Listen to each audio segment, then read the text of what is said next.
On the morning of June 28, 1914, the streets of Sarajevo were crowded with flags, soldiers, and anxious spectators.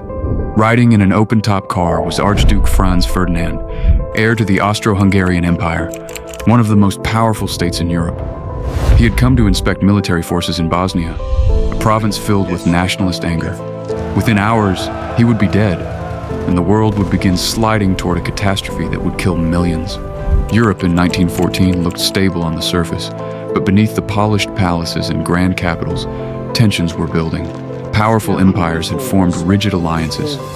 Germany and Austria-Hungary stood together. Russia supported Serbia.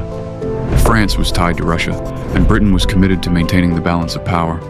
If one nation went to war, others would be pulled in like falling dominoes. Bosnia was at the center of one of these tensions. Austria-Hungary had annexed the region in 1908, angering many Serbs who believed all Slavic peoples should unite under Serbia. Among the most determined were young nationalists willing to kill for that dream. That Sunday morning, several assassins waited along the Archduke's route. The first attempts failed. One conspirator lost his nerve. Another threw a bomb, but it bounced off the Archduke's car and exploded behind him, injuring officers and civilians. Franz Ferdinand continued to City Hall, shaken but alive. Most people would have canceled the visit. Instead, the Archduke insisted on visiting the wounded in the hospital. It seemed like a small decision, but it changed history. As the motorcade drove through Sarajevo, the driver made a wrong turn onto a narrow street. At that exact corner stood Gavrilo Princip, a 19-year-old nationalist who believed his chance was gone. Suddenly, the Archduke's car stopped just a few feet away.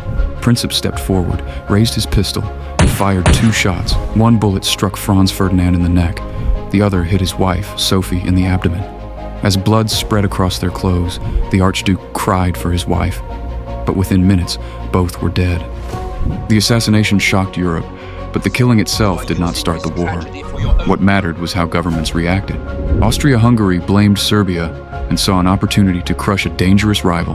Backed by Germany's unconditional support, often called the blank check, Austria sent Serbia an ultimatum filled with harsh demands. Serbia accepted most of the terms, but rejected a few that threatened its sovereignty.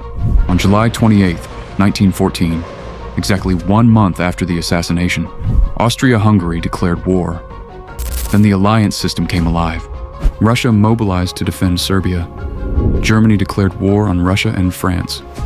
German troops invaded Belgium, drawing Britain into the conflict.